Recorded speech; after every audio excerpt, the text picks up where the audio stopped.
Hello and welcome once again for another ES340 video. And today we'll be discussing Day 6, Part B, which is the properties of liquids and solids and the general compressibility chart. Okay, so the liquid approximation is the first thing that I want to discuss. We've already kind of seen it a little bit at this point, but I want to discuss it in a bit more detail. So the key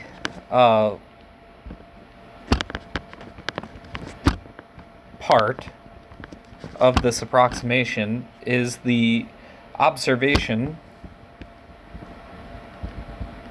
that liquids tend not to compress much. And remember what compress means, right? It means that the volume is decreasing.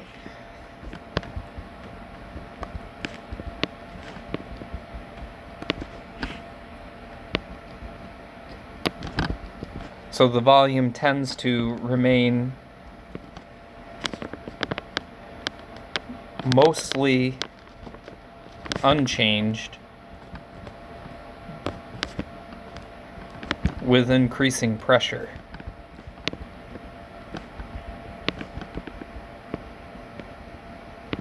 So that's kind of a key detail that we'll be taking advantage of in significant parts of the course, because particularly when the pressure is not too high, we can just take the specific volume to be the specific volume of the fluid at saturation, right? Because it doesn't change much from the saturated value, typically. Now, obviously, if you get into extremely high pressures, that would no longer be true. But the idea here is that basically, if we're writing this out in equation form,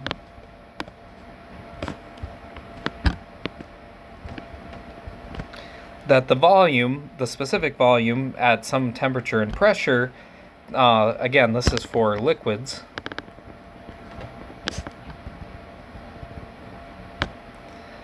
is approximately equal to that saturated fluid volume that we can read off of the tables. Now, obviously, we have, for water at least, a table that gives us the compressed values, so if you get into really high pressures, you can go to that table and read them off. But there's this region in which they don't actually give you any values if the pressure is small enough. And in that case, you're just going to use this approximation, that the specific volume is approximately that of the fluid, okay? And similarly, U of Tp, as you'll see if you were to go examine the tables, which I encourage you to do, is going to also be approximately equal to the U of the fluid. So the internal energy is not going to change a whole lot in the cases of fluids. Okay, so then, so this is that saturated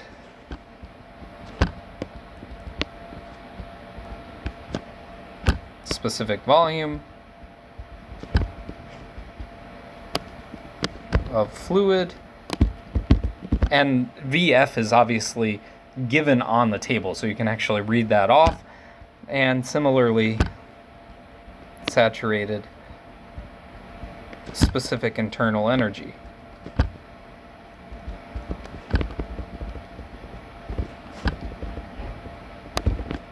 Okay, and we've already done a problem where we've done this approximation earlier, so you can go back and review that if you're a bit unsure about what I'm talking about here. So what this means then is that the enthalpy, the specific enthalpy, ends up being, in this case,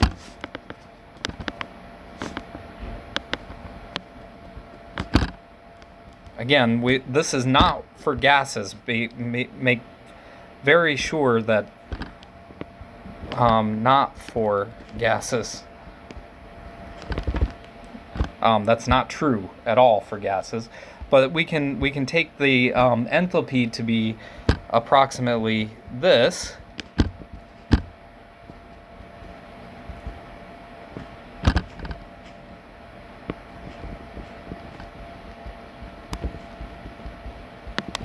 Okay, so the specific enthalpy then in that case, so these ones you could just read these values right off the table, right? The specific volume of a liquid is going to be approximately the specific volume of the saturated liquid.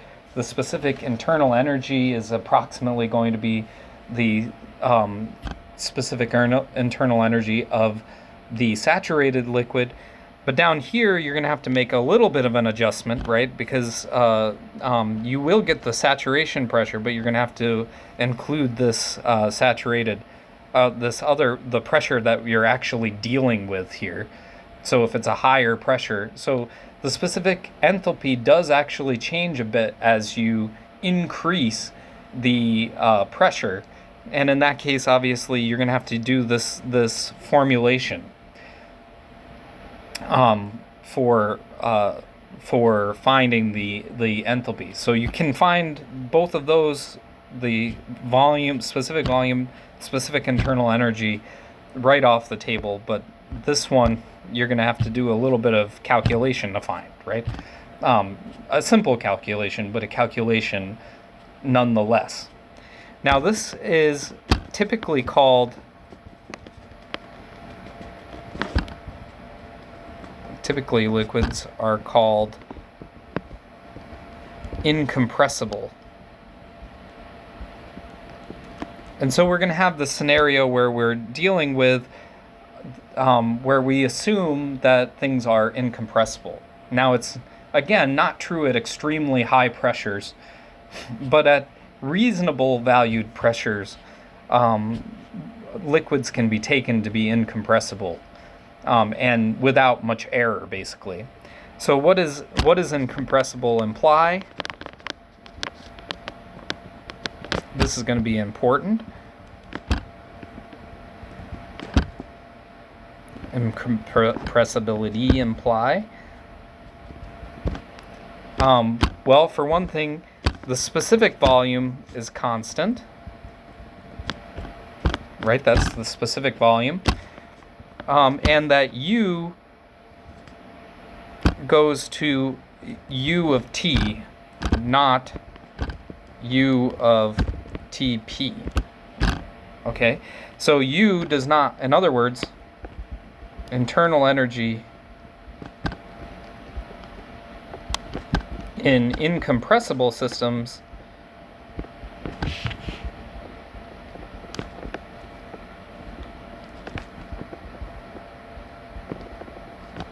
does not depend on pressure. And again, there's a limit to this, but it only depends on temperature in that case, which is very convenient.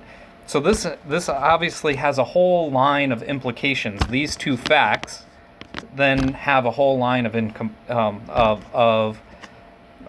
implications that we can use to our advantage. So in an incompressible system, CV of T is just equal to du dt.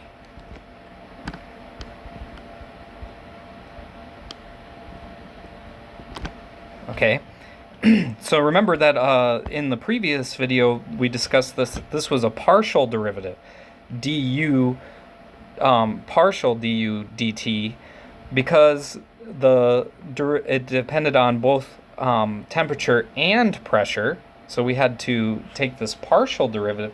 But now it's a full derivative because we only are depending on temperature in this scenario, in the incompressible case. And we're going to deal with gases which are compressible, so we're going to have to now keep these kinds of formulas separate. In the case when it's incompressible, we can use this set. In the case when it's compressible, we'll have a different set of things. Really, we're going to make assumptions that it's an ideal gas in a lot of cases, in which case we can use a different set of formulas. Okay, so you're going to have two sets of formulas that apply in different situations here. So keep that in mind as we move forward. Then that implies, of course, that H of Tp is just equal to this U of T, right? Because it only depends on the temperature now, plus P times the specific volume. So the specific enthalpy is equal to this. But we can actually note that if we use this formulation up here, then the Cp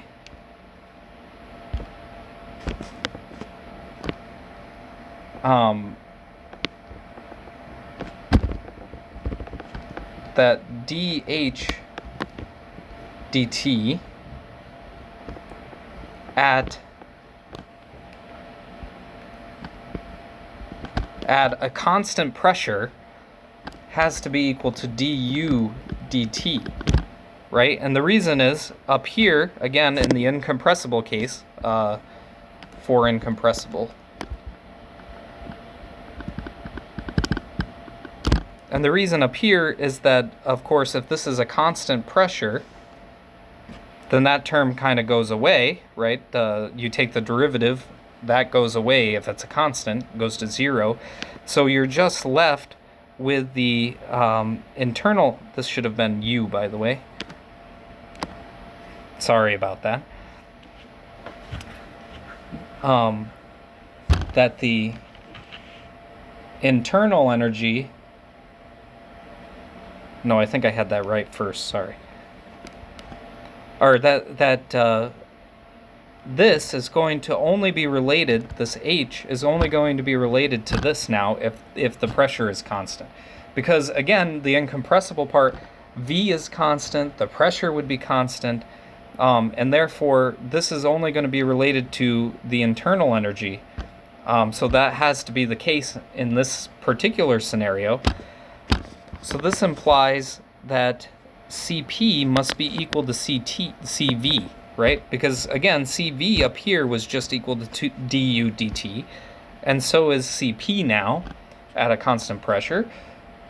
So we get this as our formulation, that these have to be equal in the incompressible case. That's not going to be true for ideal gases, okay? Be very careful to differentiate these two scenarios. And there's going to be some important things. Delta U, which obviously is equal to U2 minus U1, is going to be equal to the integral from T1 to T2 of C of T dt for incompressible. And delta H is going to be equal to integral from T1 to T2 of C of T, and we'll take this to be C of T, by the way, dt plus V of P2 minus P1, V times P2 minus P1. I'll move this down here.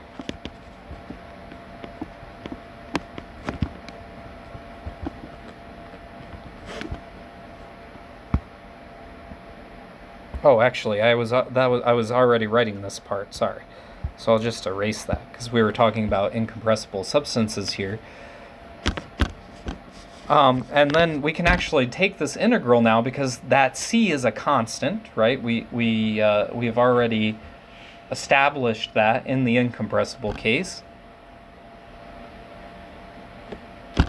If C is constant, C of T is constant, that is C of T is equal to C, where C is some constant. Then if you put the constants into those integrals, right, You can pull the constant out and the integral becomes quite easy. U2 minus U1 is equal to C times T2 minus T1, and H2, again for incompressible, and constant C,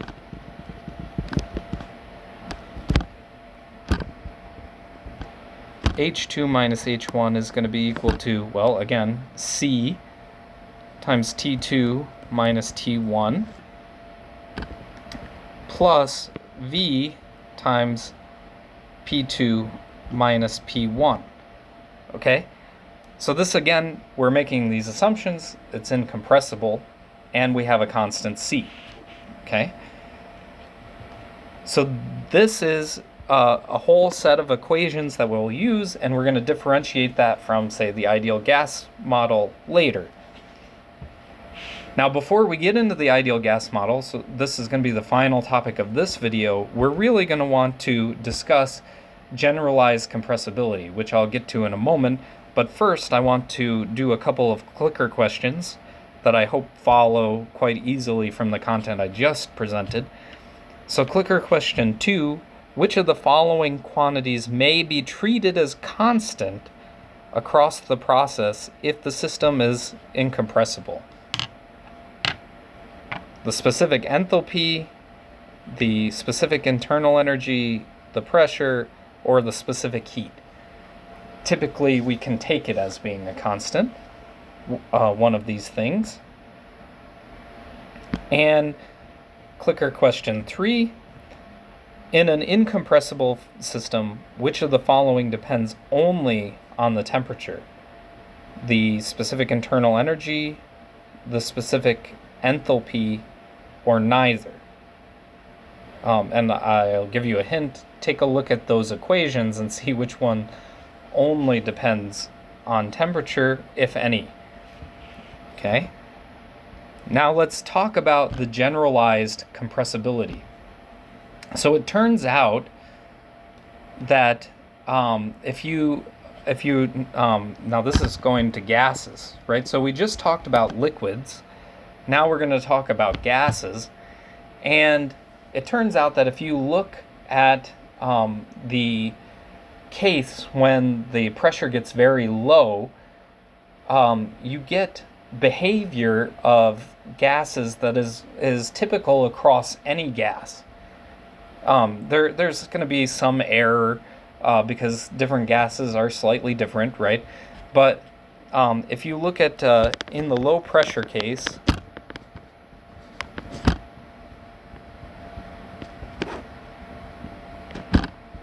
that is the limit as P goes to 0, the pressure goes to 0. P times V over T is equal to R. P times V bar over T is equal to R bar. Remember, these are molar quantities.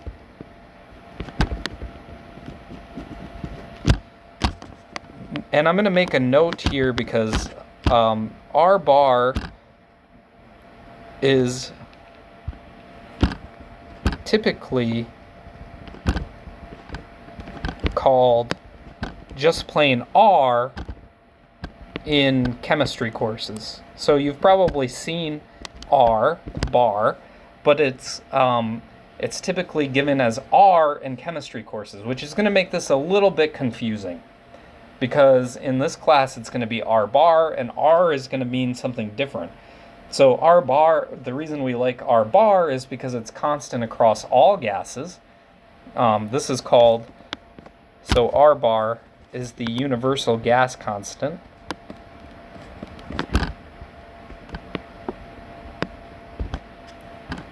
Valid at low enough pressures.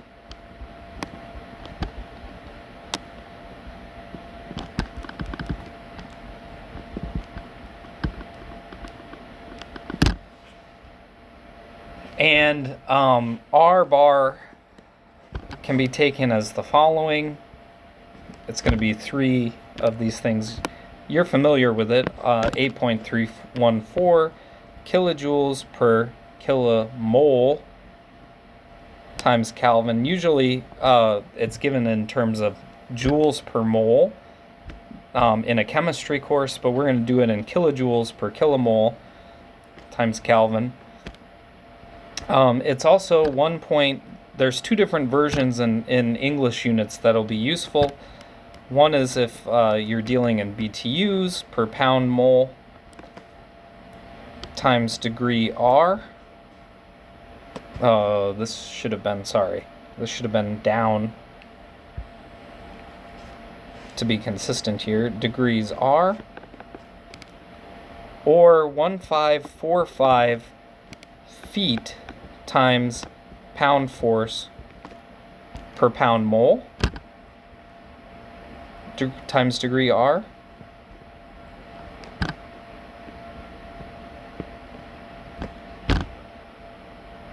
Okay, and so it's a constant.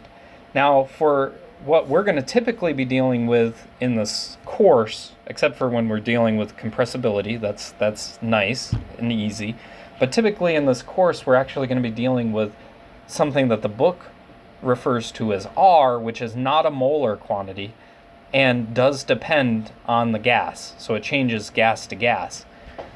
So don't get those two confused throughout the course, and I'll show what I mean by that in a moment. Now, again, we said that in the case when the pressure gets small enough, all gases tend to behave very similar. So without much error, when we have low pressure, there's certain things that are kind of universal across the gases, hence things like the universal gas constant. And one of those is the compressibility factor.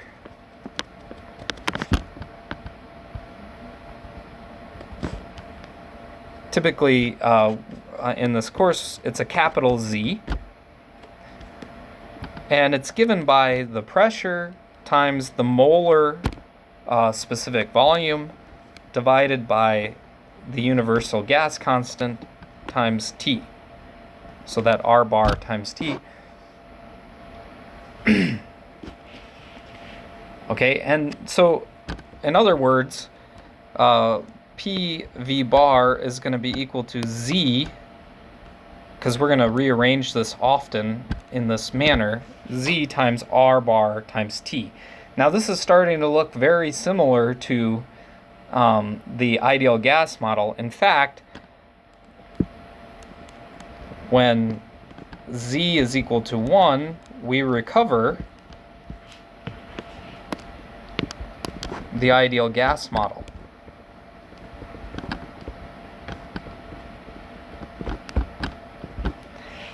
Now you might wonder why we use this ideal gas or this compressibility factor.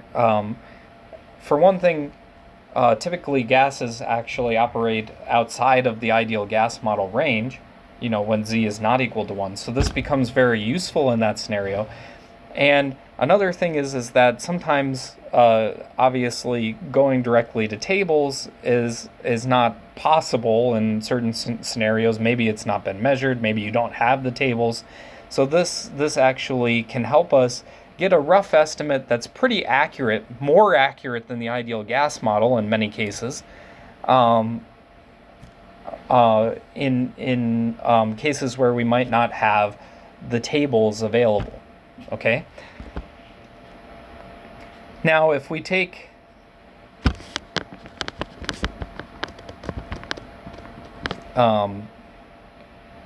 V and we multiply V bar, which is the molar quantity, well, this is actually going to be equal to M, capital M, times V. This is something that we probably wrote earlier in the course. I believe we did write this earlier in the course. But this is the molecular mass.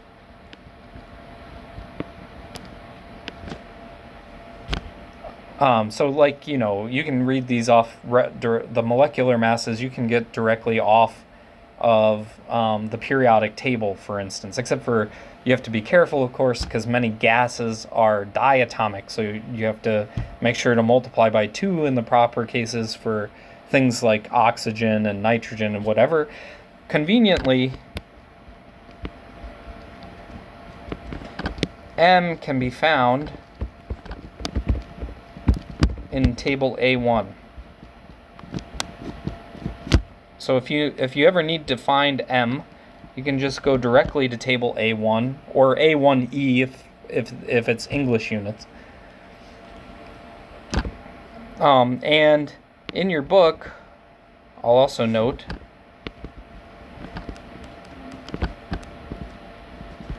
that R, which is equal to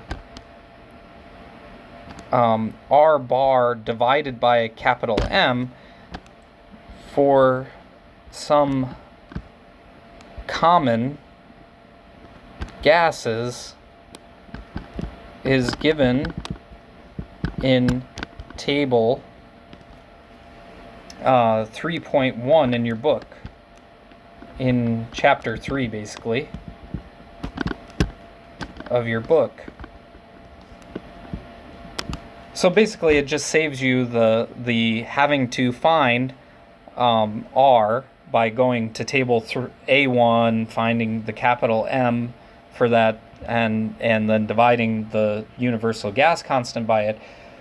They've already done that for you in a number of cases, common cases, including air, ammonia, argon, nitrogen, oxygen, and a few others, right in this part of your textbook. So that makes it nice and convenient, so that you don't have to actually do these divisions if you don't want to. Otherwise, you can just take the universal gas constant, which is 8.314 kilojoules per kilomole times Kelvin in SI units, and divide it by the capital M, which is the molecular mass from table A1. So you can do it in either of those cases. So again, we said the ideal gas model, Z is, we take Z to be equal to 1. When Z is close enough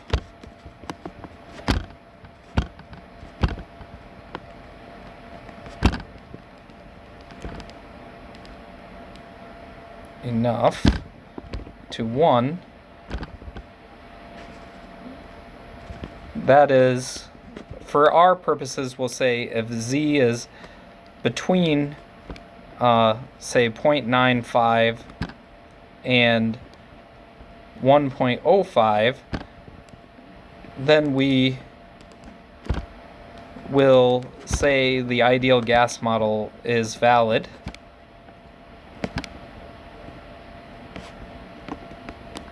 And we'll use that because we can get small enough error in that case, right?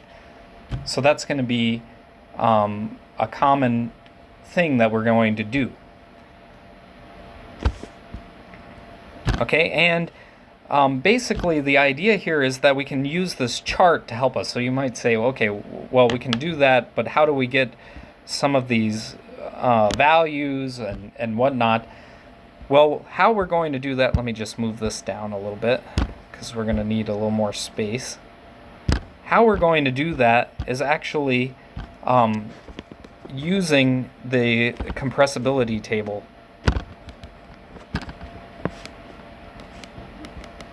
Compressibility chart. So this is how we'll get these estimates without having to jump back into the tables of the book or whatever.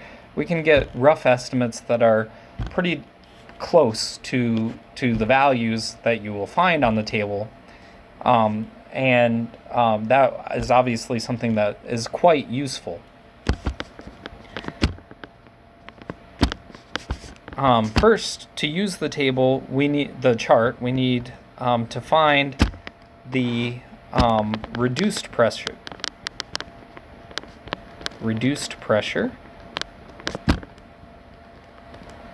which is equal to the pressure divided by the critical pressure, which can also be found on table A1 or A1E if we're dealing with English units.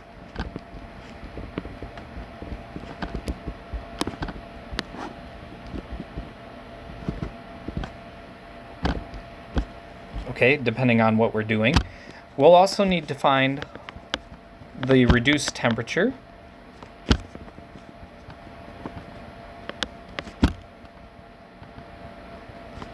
And that's going to be equal to T over Tc. Again, you can find that on the table. And I can't, I'll do one more.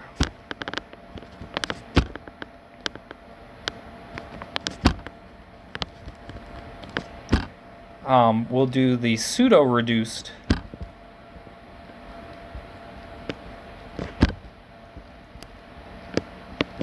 volume.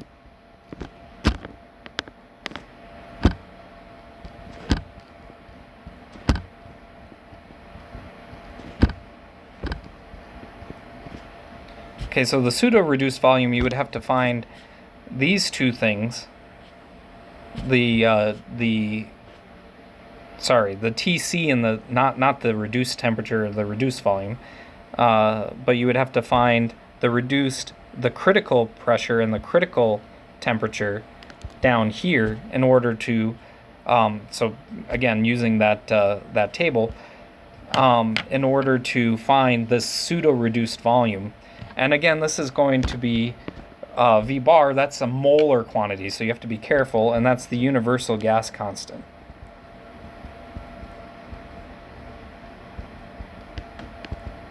So it's not R, it's R bar, and molar specific volume.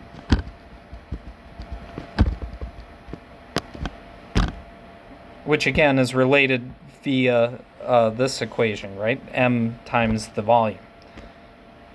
Okay, so this is the pseudo-reduced volume. We won't use that very often, but until much later in the course.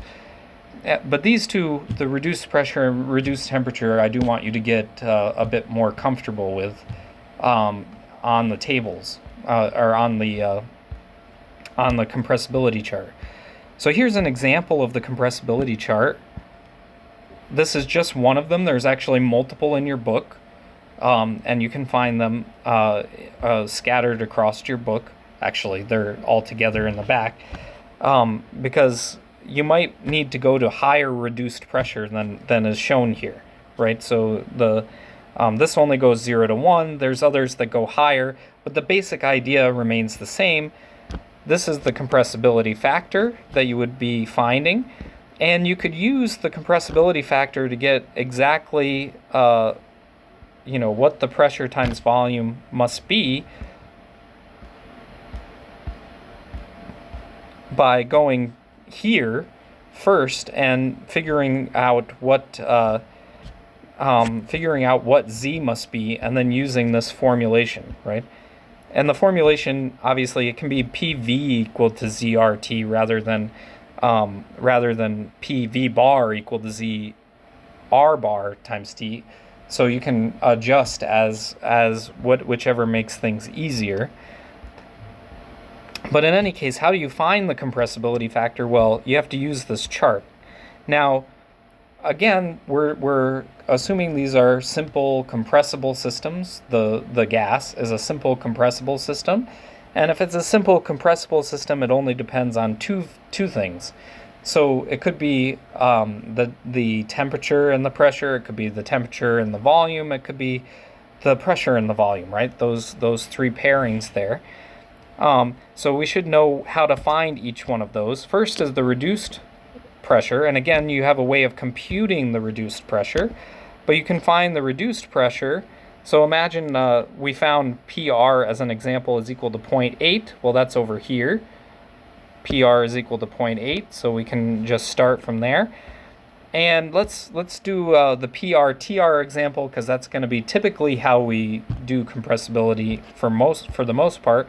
Well, then I would find TR, which is these curves, these dashed curves here, the big solid ones. So TR equal to 1 is here, TR equal to 0.95 is here. So imagine I had TR equal to, say, 1.4 up here. If I go up here now, I would match up directly here, and my compressibility factor, notice would be about 0.925.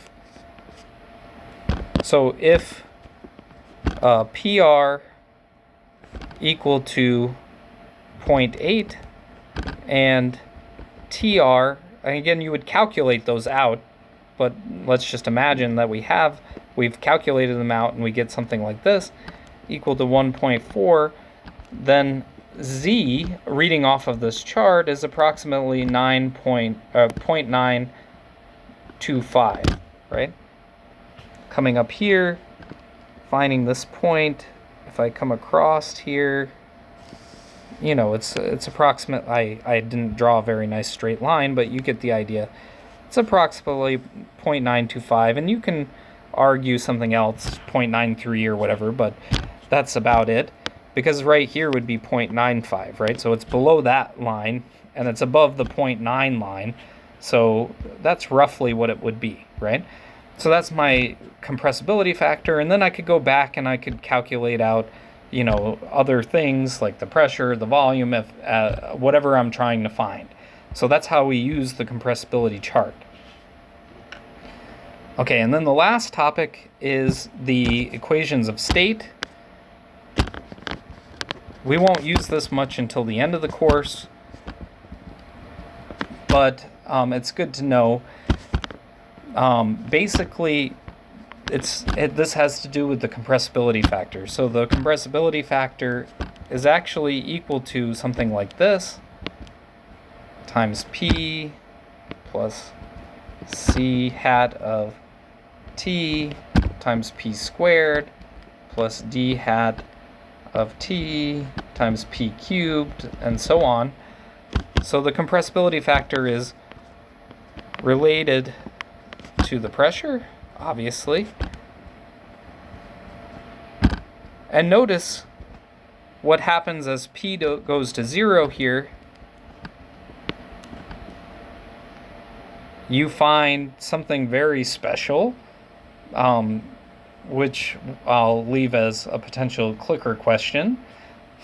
But think about that. What would happen to this value as P goes to 0? What could we conclude about that? Or we could also write it as Z is equal to 1 plus B of T. Notice B hat and B are going to be different, could be different.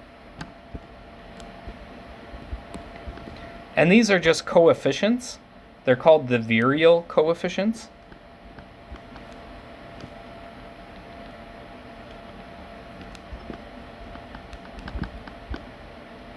And basically, this is a way that we can write this out, plus dot dot dot. We can write this out in terms of polynomials, so or rational functions. In the case of this would be a rational. This is a polynomial. It's a polynomial in pressure.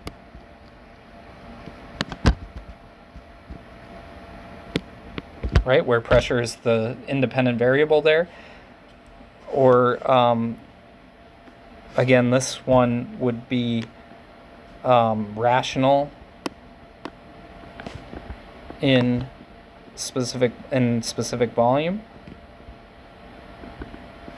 molar volume. Okay, so in rational function, I should say. So these two different ways we can get basically something that's like a Taylor expansion of the compressibility factor, which is nice, of course, that we can get this kind of Taylor expansion and relate it back to some kind of function, right? So you can imagine that the compressibility factor, we could think of it as a function, but we can't necessarily write it very nicely as, you know, e to the x or something like that. So we have to do some kind of a expansion that goes on infinitely. But anyways, these equations, let's call them 1 and 2, are called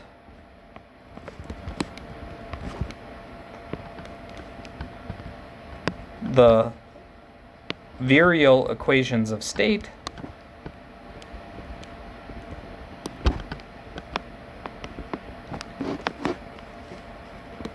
and B hat, B, C hat, C, and so on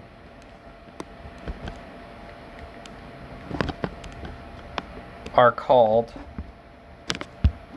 the virial coefficients.